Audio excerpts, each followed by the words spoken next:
అయితే కొమ్మినేని గారు, అశోక్ గారు ఒక సీనియర్ సంపాదకులుగా తెలంగాణ రాష్ట్ర ప్రయోజనాలని ఆకాంక్షించేటువంటి ఒక మేధావిగా ఆయన మంచి సూచనలు చేశారు.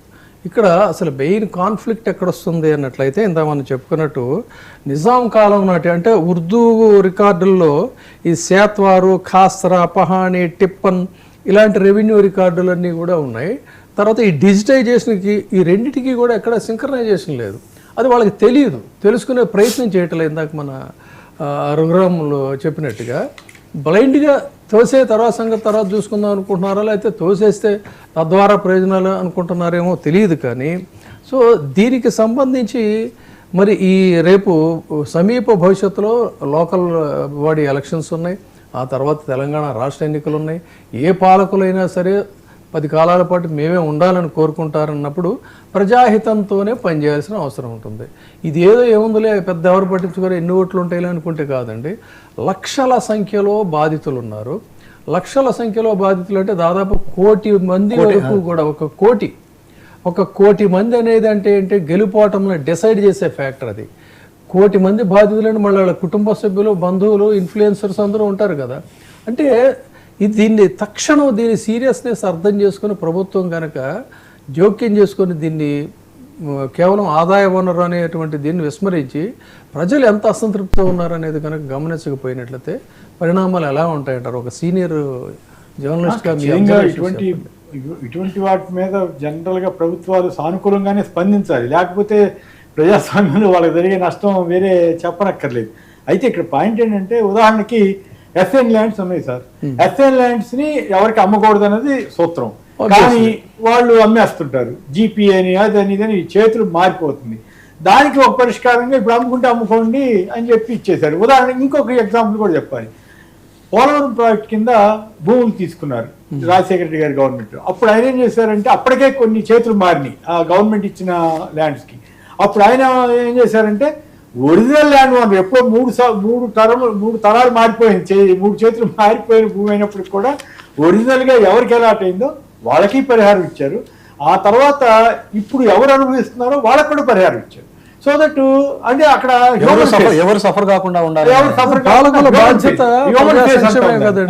పాలకుల బాధ్యత ప్రజా సంక్షేమం, మానవాళిని బాధించడం కాదు. అట్లాగే ఇప్పుడు లక్షలు పెట్టి కొనుగోలు చేసిన తర్వాత ఒక్కదానిగా కూల్చేసిన ఈఎంఐలు ఇప్పుడు చూసాం కదా. హైదరాబాద్ కొన్ని చోట్ల వెళ్ళాలని కూలిస్తే వాళ్ళంతా నెత్తి రోడ్డు మొత్తుకున్నారు. కొన్ని చోట్ల మంచి పని చేసి ఉండొచ్చు, నిజంగా వారు చెబుతున్నట్టు 1,00,000 కోట్ల భూమి సేకరిస్తే సంతోషం, అభినందించవచ్చు. కానీ అట్ ది సేమ్ టైం ఇప్పుడు ఏదో మన ఒక నానుడు ఉంది కదా, 99 మంది తప్పు చేసి తప్పుకున్నా పర్లేదు కానీ ఒక శిక్ష పడకూడదని, అమాయకుడికి నిర్దోషికి శిక్ష పడకూడదని ఉంది కదా. అట్లాగే ఇక్కడ కూడా కొన్ని తప్పులు జరిగినప్పుడు కూడా ఓవరాల్గా ఇట్లాంటి ఇవి పెద్ద జనసామాన్యానికి సంబంధించి, ప్రత్యేకంగా మధ్యతరగతికి సంబంధించిన ఇష్యూస్లో ఇటువంటి వాటికి ఒక పరిష్కారం కనుగొనకపోతే ఆ ప్రభుత్వాలు ఏం చేస్తున్నట్టు, ప్రజలకు ఏం ఉపయోగం? ఇప్పుడు ఏపీలో కూడా అదే నడుస్తూ ఉంది కదా, ఇన్ని లక్షల ఎకరాలు ఉందట. పైగా ఇక్కడ ఒక పాయింట్ ఏంటంటే, ఎవరి మీద కోపం ఉంటే 22లో పెట్టేస్తున్నారట, రాజకీయంగా కూడా ఇన్ఫ్లుయెన్స్ చేసి పెట్టేస్తున్నారట. అంటే ప్రభుత్వం అని చెప్పేస్తున్నారట. వాటిని ఎత్తి నోరు మొత్తుకుంటే వాళ్ళ చుట్టూ తిరిగి మరి కరప్షన్ కోసమా లేకపోతే నిజంగా ఉంది చేశారా, ఇవన్నీ మనం ఇక్కడ కూర్చుని డిసైడ్ చేయలేము. కానీ సడన్గా వచ్చి అది ఒక పిడుగులాగా మీద పడితే వాడు బతికేమైపోవాలి. ఇది రాజకీయ కోణంగా చూడకూడదు. వాస్తవానికి ఈ భూ రికార్డులన్నింటినీ చిత్తశుద్ధితోటి వాటిని క్లీనప్ చేయాలంటే ఖచ్చితంగా ఒక సిస్టమేటిక్గా ప్రభుత్వాలు ముందుకు వెళితే తప్ప ఇంకోటి మార్గం లేదు. నువ్వు ఆదాయం తెచ్చుకుంటావా లేదు, కానీ ఎల్ఆర్ఎస్ బీఆర్ఎస్ ఇచ్చినట్టు దీనికి కూడా ఎట్లాంటివి ఉన్నాయో ఇళ్ళు కట్టేసుకున్న చోట వాళ్ళకి ఏదైనా పరిష్కార మార్గం చూపించి, అయ్యో మీ ఇష్టం మీరు ఏమైనా చేసుకుని అమ్ముకుంటారా, ఇంకేమైనా చేసుకుంటారా, బట్ మీ రెగ్యులరైజేషన్ చేస్తున్నాం, ఇక్కడి నుంచి మీ ఇల్లు మీది అని చెప్పే పరిస్థితి వస్తే we have to be happy. Yes అండి. ఇప్పుడు హనుమంతరావు గారు, ఇందాక అశోక్ గారు చెప్పారు, అసలు దేర్ ఇస్ నో ట్రాన్స్పరెన్సీ అనేది, నో అకౌంటబిలిటీ అనేటువంటిది కూడా. నిజానికి మీకు ఆ ట్రాన్స్పరెన్సీ, అకౌంటబిలిటీ ఉంటే తక్షణం మీరు ఆ వెబ్సైట్ అండర్ కన్స్ట్రక్షన్ అనేటువంటి దీన్ని తీసేసి వెబ్సైట్ని ముందు పనిచేసేటట్టు చేయాలి. తర్వాత ఇంకొక పాయింట్ ఏంటంటే, ఫైల్ అండర్ కన్స్ట్రక్షన్ అదేదో పోలవరం ప్రాజెక్ట్ లాగే ఉంది ఇది కూడా. సో ఇక్కడ ఫైల్ మూవ్మెంట్ అనేది చాలా ఇంపార్టెంట్ అండి. ఇందాక చాలా వ్యాలిడ్ పాయింట్ చెప్పారు. అది ఎక్కడికి వెళ్తే నా దగ్గర లేదు నా దగ్గర లేదు నా దగ్గర లేదని ఆ బాలు ఎవడికోడు చెప్పేసి చేతులు దులుపుకునే పరిస్థితి వచ్చింది. బట్ వేరాస్ ఫైల్ మూవ్మెంట్ని కూడా మీరు డిస్క్లోజ్ చేయాల్సినటువంటి అవసరం ఉంది. Sub registrar, district registrar, tahsildar, RDO, district collector, commissioner, inspector general of registration, chief commissioner of land administration, revenue department, ministers office, chief ministers office, ఈ స్టేజెస్ లో ఎక్కడ ఉంది, ఫైల్ చేరిన తేదీ ఏంటి, ఆన్లైన్ అడ్మినిస్ట్రేషన్ లక్ష్యం కూడా అదే ఉద్దేశం. ట్రాన్స్పరెన్సీ అంటే అదే కదా ఫైల్ మూవ్మెంట్. సో ఏ తేదీలో చేరింది, ఎన్ని రోజులు పెండింగ్ లో ఉంది, ఎవరు అబ్జెక్ట్ చేశారు, దాన్ని ఏ రికార్డ్ ఆధారంగా చేశారు, దరఖాస్తుదారుడికి నోటీస్ ఇచ్చి, చాలా వ్యాలిడ్ పాయింట్ అండి. ఫస్ట్ అండ్ ఫార్మోస్ట్ నువ్వు ఏదో ఇది టపామని చెప్పేయటం కాదు, నోటీస్ ఇచ్చావా లేదా, వాళ్ళ దగ్గర వ్యక్తిగత విచారణకు అవకాశం ఉందా లేదా, కారణాలతో కూడినటువంటి ఉత్తర్వులు ఇచ్చారా లేదా, అప్పీల్కి మార్గం చెప్పారా లేదా, ఇవేమి లేవు కదా. ఒక ఆటోక్రాటిక్గా మీరు చేసేస్తున్నారు. ఇది జరుగుతుంది. అంటే ఈ రాష్ట్ర ప్రభుత్వంలో మాత్రము ఇలా కంప్యూటరైజేషన్ చేశాము, డిజిటలైజేషన్ చేశాము అన్నీ చెప్పినా కూడా ఎక్కడికక్కడ స్క్రూలు బిగించేశారండి. మీరు చెప్పినట్లుగా ఫైల్ ఎక్కడ ఆగిపోయింది అనేది మనం చూడలేకపోతున్నాం పబ్లిక్కి. కానీ సెంట్రల్ గవర్నమెంట్ కొన్ని డిపార్ట్మెంట్లో ఈ ఆఫీస్ అని ఒకటి ఇంట్రడ్యూస్ చేశారు.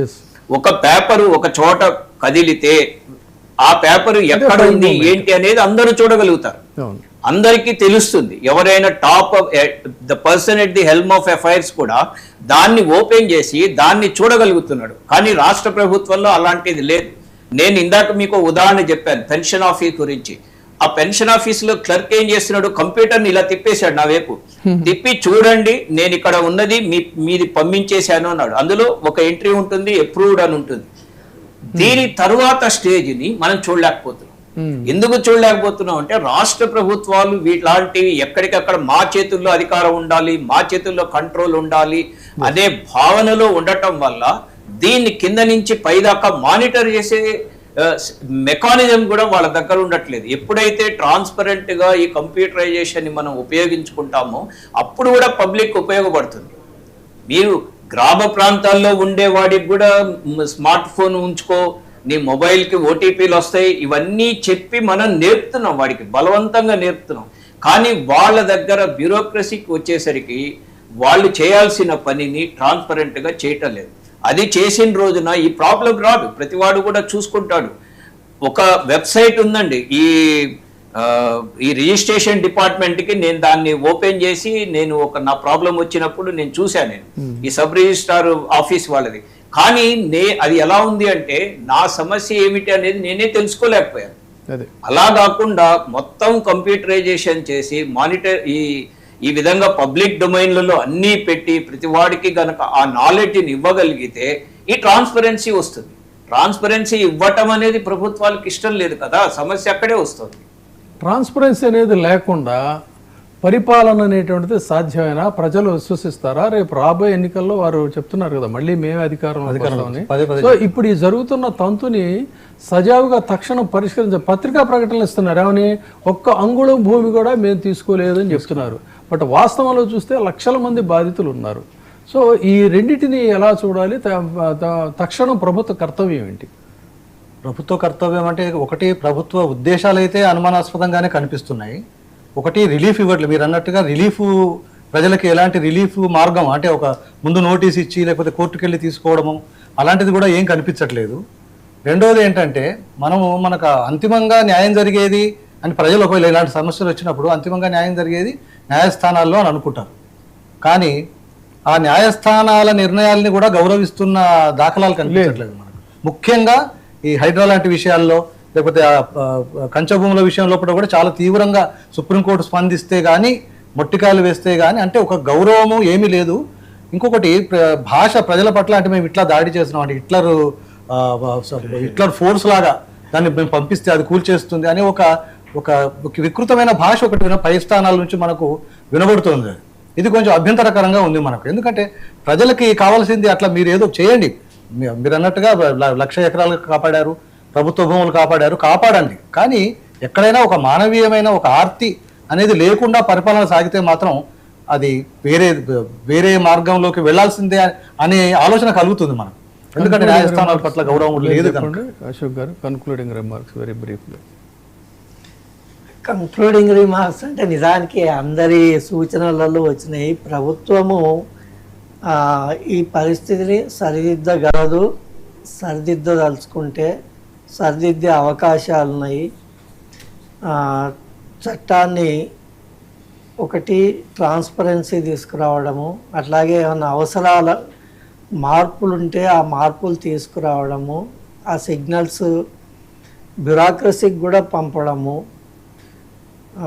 కోర్టు తీర్పులు ఉంటే వాటిని అమలు చేయడము, అట్లనే ప్రజల ఫిర్యాదులు ఏవైతే ఉన్నాయో అందులో న్యాయబద్ధమైనవి అనేకం ఉన్నాయి, వాళ్ళకు అనేక సందేహాలు ఉన్నాయి, అనేక సందేహాలు ఉన్నాయి. వాటిని అన్ని క్రోడీకరించి ఆ సందేహాలు ఏమిటి అన్నది క్రోడీకరణ ఒకవైపు, చట్టంలో కనుక ఏమైనా లోటుపాట్లు ఉన్నట్టయితే ఒకవైపు, మూడోది బ్యూరోక్రసీ దీన్ని అర్థం చేసుకొని అమలు చేయడంలో ఏమైనా ఎక్కడైనా సమస్యలు వస్తుంటే వాటిని క్రోడీకరించి ఇంకొక వైపు, ఈ మూడింటిని ఒక కోఆర్డినేటెడ్గా ప్రభుత్వానికి అధికారులే నిజానికి చాలా నాలెడ్జబుల్ పర్సన్స్ ఉంటారు, ఇంకా వేరే బయట ప్రభుత్వానికి బయట కూడా నిపుణులు ఎందరో ఉన్నారు, వాళ్ళందరితోని కలిపి ఈ విషయాలన్నీ చర్చించి క్రోడీకరణలు చేసి వాటిని సార్ట్అవుట్ చేయడము అనేది ఏ ప్రభుత్వం అయినా ప్రజాస్వామ్యంలో చేయవలసిన బాధ్యత ఉన్నది, అవసరం ఉన్నది. కనుక ఇదంతా శాంతియుతంగా పరిష్కారం కావాలి, ప్రజారంజకంగా పరిష్కారం కావాలి అని అంటే ఆ విధంగా బాధ్యత తీసుకొని చేయవలసిన బాధ్యత ప్రభుత్వం మీద ఉన్నది.